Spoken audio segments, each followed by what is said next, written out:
What core exercises are you doing for your spinal health? Hi, Dr. Ginette. I'm with the Holistic Chiropractic Wellness Center, and there isn't a day that goes by in the office that I don't talk about core exercises.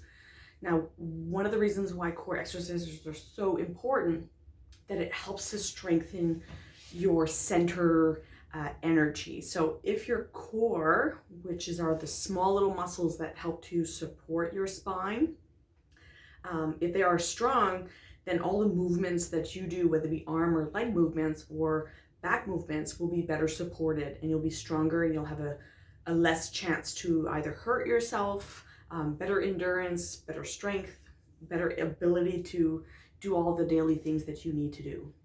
So anybody who has any back pain, neck pain, mid-back pain, knee pain, shoulder pain, you need to be looking at doing some core exercises.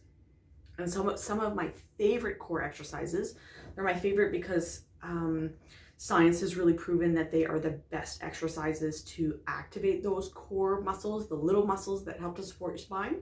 And so let's go through these exercises and how to do them. And so this week I will start with that first one. So the first one that I'm going to go over is called the plank. And so you've got two options. If you've never started with the plank, what I would do is start with the more basic version of it. And that means bringing your arms, your elbows just underneath your shoulders. So you don't want to be too forward or too back or chicken winging outside of your body. So stacking your elbows just underneath your shoulders. You can put your hands flat on the ground, or just a little crossword. And then from there, what you want to do is your shoulder blades, you don't want to let your shoulder blades sink in. You really want to push them apart. And I would say that's the biggest, I'll say, mistake or error that I see people doing planks, is that they let their shoulder blades sink in. So pushing them apart, you're going to want to come up onto your knees, and you don't want to stick your bum out. You really want to keep yourself flat, trying to keep your head in line, looking downwards, and you're going to hold that initially. If you've never done it, start with a count of 2 and work your way up to 10 seconds. If this is already easy for you, then at that point you're going to come onto your tippy toes. And again, pushing those shoulder blades out, you're going to hold it. Now, there are other versions that you can do to increase it. So increase the difficulty. So if you're already doing planks, from there you can easily go onto Google and find how to increase the challenge of the front plank. But one simple way is to bring your toes closer together. You can also lift one leg up at one time, and you have to make sure that your pelvis is staying really flat. So if you haven't done these at all, I'd start with holding it for a count of 2 seconds and doing that 10 times and repeating that another cycle. So you end up doing 20.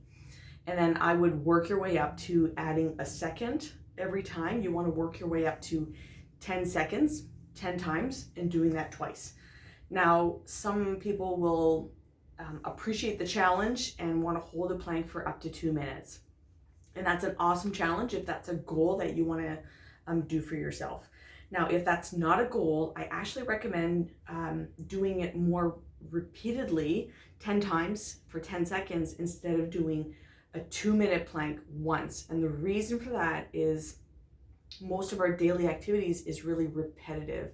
So there aren't many activities in life where we're going to hold something for 2 minutes. Instead, you're going to have to do it over and over and over again. So training those muscles to do it repeatedly will give you a better functional advantage. So that's the first spinal exercises that I recommend. Stay tuned for next week. We'll add the second one in.